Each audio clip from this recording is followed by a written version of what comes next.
नमस्कार, आप देख रहे हैं अखंड भारत एक्सप्रेस। मैं पूनम सिंह।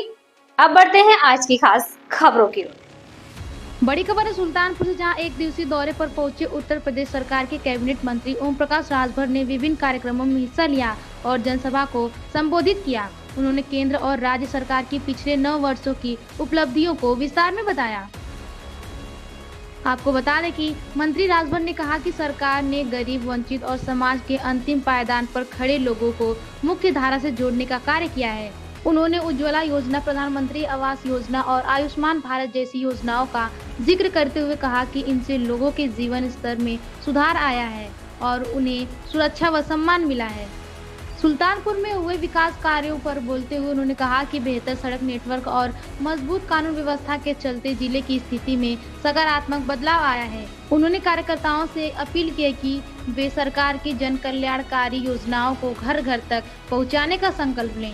इस दौरान कार्यक्रम में बड़ी संख्या में कार्यकर्ता और स्थानीय लोग मौजूद रहे। क्या कुछ कहना है ओम प्रकाश राजभर कैबिनेट मंत्री का, आप सुनिए। साल में अगर हम सड़क की बात करें तो पिछली सरकार में 2 एक्सप्रेसवे थे। अब आज 22 एक्सप्रेसवे उत्तर प्रदेश में बने, जिसका 55% हिस्सा यूपी से होकर गुजर रहा है। अगर हम सुरक्षा की बात करें तो 10 साल पहले जो व्यवस्था थी, इधर 9 साल के अंदर जो सुरक्षा व्यवस्था पुख्ता हुई है, इतना बढ़िया व्यवस्था हुई है कि आज आप देख रहे हैं कि पूरे प्रदेश में, प्रदेश की बात हम करें तो प्रदेश में कहीं कर्फ्यू नहीं लग पा रहा है, ना कहीं दंगा हो पा रहा है। और दूसरी चीज़ कि जो कल तक माफिया छुट्टा सांड की तरफ घूमते थे, आज वो नदारद है। ये काम योगी जी ने, चाहे बुलडोजर बाबा के नाम से जो प्रसिद्ध है, बुलडोजर के भय से आज माफिया या तो जेल में, या तो जमीन में, या तो ऊपर चले गए।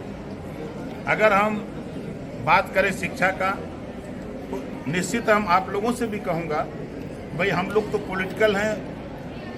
पहले जो बेसिक में पढ़ाई होती थी और आज इस समय जो 9 साल के अंदर जो विद्यालयों में जो परिवर्तन आया है, बच्चों को बैठने की व्यवस्था बेंच के बनाया गया, बच्चों को निःशुल्क किताब दी जा रही है, उनको ड्रेस दिया जा रहा है, छात्रवृत्ति दी जा रही है। सरकार के तरफ से इतनी अच्छी व्यवस्था इधर 9 साल के अंदर शिक्षा के लिए किया गया है। किसानों के लिए इतनी नई नई तकनीकें आई हैं कि हम भी किसान हैं।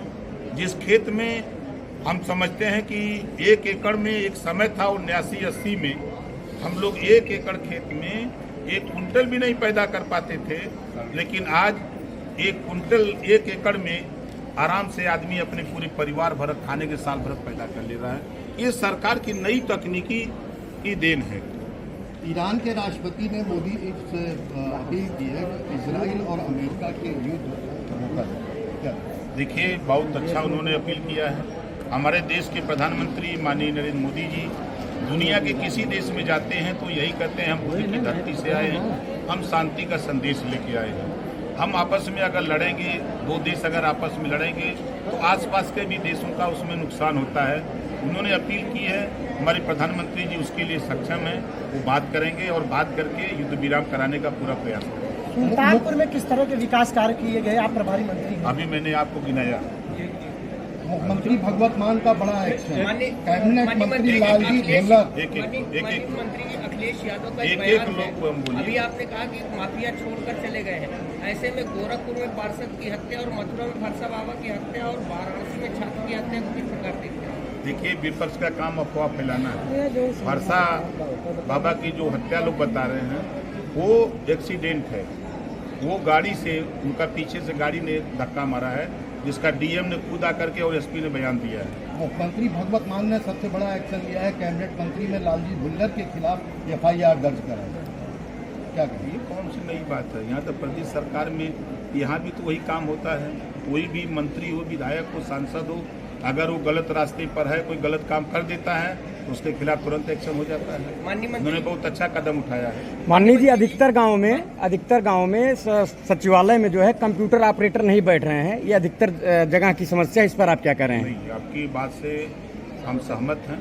अगर जिस गाँव में कंप्यूटर ऑपरेटर नहीं बैठ रहा है तो उसकी हम लोगों को लिखित जानकारी मिल जाए तो हम लोग उसकी तुरंत व्यवस्था कर।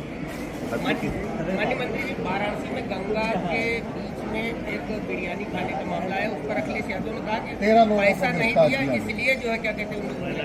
देखिए, उनकी सरकार थी तो पैसे पर काम होता था। समाजवादी पार्टी की सरकार जब रहती थी तो पैसे पर काम होता था। आपने कभी ऐसा नहीं सुना होगा कि रोजा इफ्तार गंगा जी में नाव पर हुआ होगा, कभी सुना है किसी ने? लेकिन कुछ ऐसे शरारती तत्व हैं जो शरारत करते हैं। तो इस समय कानून का राज है, कानून से देश प्रदेश चल रहा है, तो कानून अपना काम कर रहा है। तो उनको बुरा लग रहा है कि ऐसा क्यों, क्योंकि वो उसके लिए नहीं बोल रहे हैं कि वो नाव पर जाकर बिरयानी खा रहे हैं, उसके लिए नहीं, उनको चिंता वोट की सता रही है और कोई बात नहीं है। एलपीजी गैस की काफी दिक्कत हो रही है लोगों को। अच्छा, ईमानदारी से बताइए, आपके घर में है दिक्कत?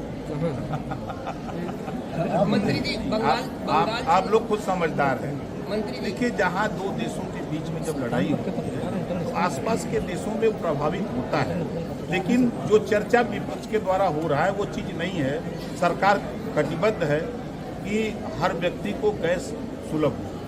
मंत्री जी, बंगाल चुनाव को लेकर अखिलेश यादव ने कहा कि एक अकेली लड़ जाएगी, जीतेगी और बढ़ जाएगी, इस पर क्या कहें? देखिए, जहाँ जानी दूल्हा रानी हुआ पर पाथर पानी, ठीक है ना। ये गए थे मध्य प्रदेश, वहाँ गए भाजपा को जिताने के लिए, भाषण भी दिया।